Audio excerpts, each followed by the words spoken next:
자, 이번 시간에 일반 전표 입력의 주요 기능, 즉 툴바에 있는 기능에 대한 부분들을 간략하게 설명드리도록 하겠습니다. 자, 첫 번째 우리 교재에 보시면 삭제 버튼이 있습니다. 삭제 버튼은 메뉴의 종료 옆에 보시면 삭제 메뉴가 있죠. 관련되는 전표를 선택하신 다음에 체크 표시로 이렇게 선택하신 다음에 삭제 버튼을 통해서 삭제하실 수 있다라는 겁니다. 자, 삭제하시고요. 자, 관련되는 삭제된 데이터, 내가 잘못 삭제했네 라고 이야기할 때에는 자, 컨트롤 F4 해서 삭제한 데이터라고 하는 부분이 있습니다. 3월달 삭제한 데이터 찾아서 보시면 됩니다. 지금 방금 입력했던 내용들 있죠. 차입금 이자 김밥 청구 관련되는 부분 삭제한 거 잘못 삭제했다라는 부분입니다. 그죠? 이렇게 잘못 삭제한 내용들을 선택하신 다음에 데이터 복구라고 하는 컨트롤 F6이라고 하는 CF6 컨트롤 데이터 복구를 클릭하시게 되면 4개는 복구가 된다라고 보시면 됩니다. 자, 이렇게 삭제 데이터를 확인하신 다음에는 ESC로 빠져나오시면 됩니다. 빠져나오시면 삭제한 부분이 다시 살아있는 부분으로 확인을 하실 수 있습니다. 자, 그 다음에 지난 시간에 제가 말씀을 드렸습니다만은 기수 변경 없이 직전 연도 또는 다음 연도 정보를 확인할 수 있습니다. 일반 전표 입력에서 우리 전기라고 되어 있는 부분 있죠. 상단 부분에 전기라고 되어 있는 부분이 있는데 전기를 클릭하게 되면 그러니까 전년도 회계 전표, 일반 전표 메뉴, 직전 연도 거를 같이 확인을 할 수 있는 부분입니다. 예를 들어서 2월달 내용을 확인을 해볼 수 있죠. 작년도 2월 달에는 어떻게 회계 처리했고 정보가 어떻게 되어 있는지 이런 부분들을 확인하실 수 있는 기능입니다. 그래서 전기 부분이 있고요. 정렬과 관련되는 부분이 있는데 정렬과 관련되는 부분은 여러 가지 내용이 있습니다. 예를 들어서 정렬과 관련되는 부분은 기본적으로 자, 전표 입력되어 있는 부분에서 마우스 왼쪽 버튼을 누르게 되면 찾기부터 해서 쭉 나옵니다. 하단 부분에 데이터 정렬 해서 내용이 나오죠. 그죠? 내용이 나오는데 입력순, 일자순 뭐 해서 이렇게 선택하실 수 있습니다. 요거는 이제 날짜 기준으로 정렬할 때 어떻게 정렬할 거냐 하는 부분인데요. 그렇게 정렬하실 수가 있고요.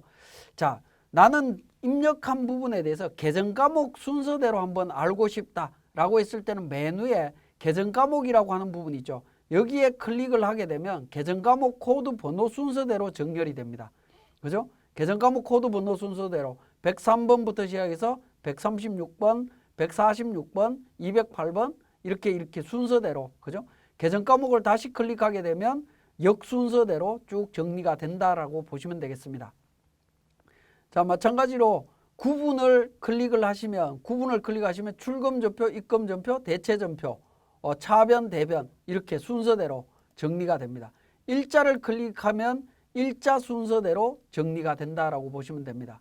자, 그 다음에 거래처도 마찬가지로 거래처 명에다가 클릭을 한번 하시면 거래처 코드 번호별로 쭉 등록이 됩니다. 1년 순서대로 정리가 된다라고 보시면 되겠습니다. 자, 그 다음에 적요 부분도 클릭을 하시게 되면 적요 번호 순서대로 쭉 정리가 된다라고 보시면 되겠네요. 가나다 순으로 적요의 가나다 순으로 정리가 되는 걸로 보여집니다.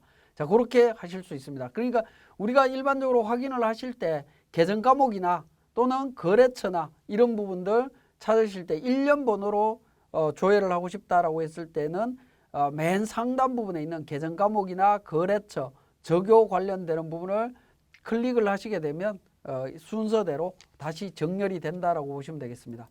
차변도 마찬가지고요. 대변도 마찬가지고요. 클릭을 하게 되면 금액 순서대로 차변도 클릭하게 되면 차변 금액 순서대로 이렇게 정리가 됩니다. 그러니까 우리가 메뉴에 1, 번호, 구분, 계정 과목, 거래처, 적요, 차변, 대변 관련되는 부분 클릭을 하게 되면 정렬이 이루어진다라는 거 요것도 기억을 해주시면 좋겠습니다.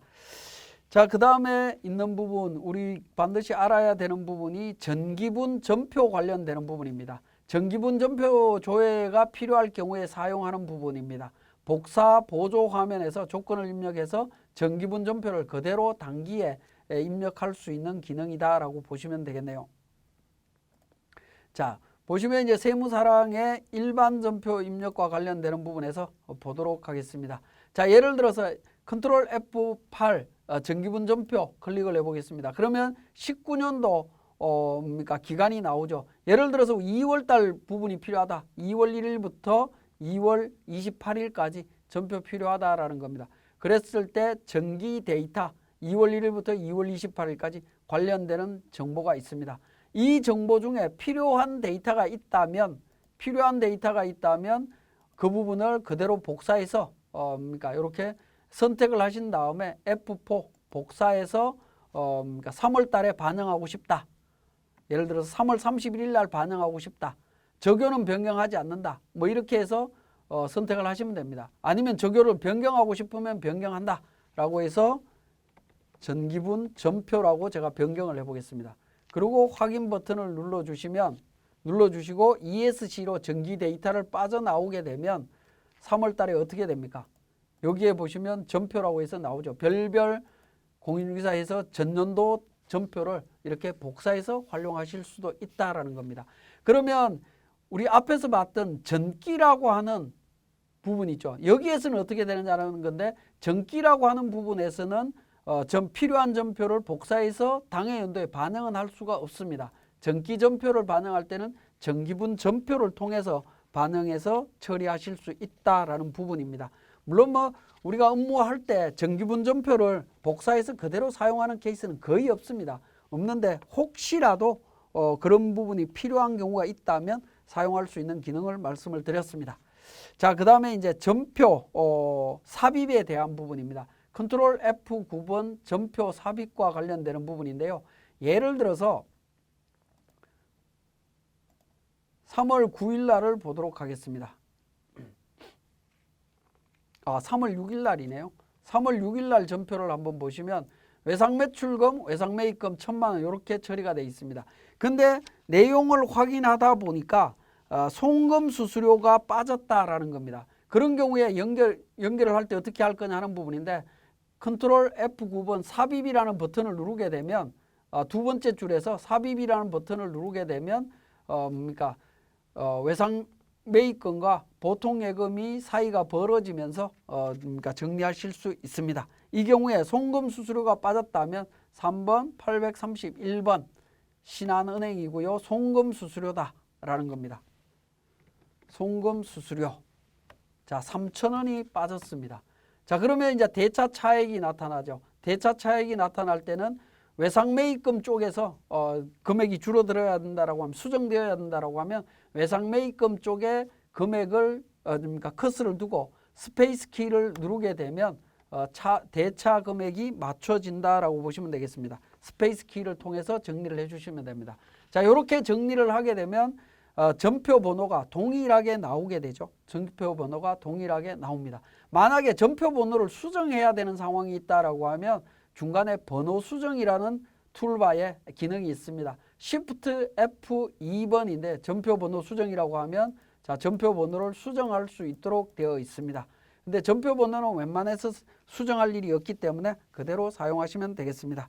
자, 그 다음에 F7번 카드 매출이 되겠습니다. 카드 매출은 1월 5일자 전표를 한번 보겠습니다. 1월 5일자 전표. 1월 5일자 전표에 내용이 빠져 있네요. 제가 그러면 1월 5일자에 전표를 우리 교재를 보면서 입력을 해 보겠습니다. 예를 들어서 작년도 그러니까 우리 부가세 신고할 때 세금 계산서 발행했던 매출을 신고를 했습니다. 근데 그 세금 계산서 대금을 우리가 카드로 받았다면 어떻게 할 거냐 하는 부분입니다. 자, 그러면 카드사로부터 받았으니까 3번 120번 카드사에서 돈을 받아야 되겠죠. 그러니까 99602 신한카드사고요. 외상대 카드 결제입니다. 외상대 카드 결제 분이다라고 가정을 하겠습니다. 100만 원이고요. 자, 그 다음에 대변에서 외상매출금입니다. 외상매출금을 대체를 했습니다. 미란실업 101번 가정하겠습니다. 자, 100만 원 이렇게 처리를 했습니다. 자, 이렇게 처리를 하면 어떤 현상이 나오냐 하면 카드 매출은 나중에 카드사를 통해서 국세청으로 보고가 됩니다. 국세청으로 보고가 되는데 우리는 그 매출이 카드 매출이 이미 신고된 매출이라는 거죠. 세금계산서가 발행된 매출입니다. 그런데 그 부분을 관리하지 않으면 나중에 국세청에서 카드 매출 누락과 관련되는 내용으로 문제를 삼을 수 있습니다.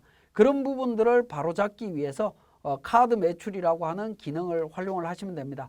자, 이 외상매출금 쪽에다가 카드 매출, 미수금에 커스를 두고 카드 매출을 누르게 되면 카드 매출과 관련되는 신용카드사 등록하도록 되어 있습니다. 자, 신용카드사 99602.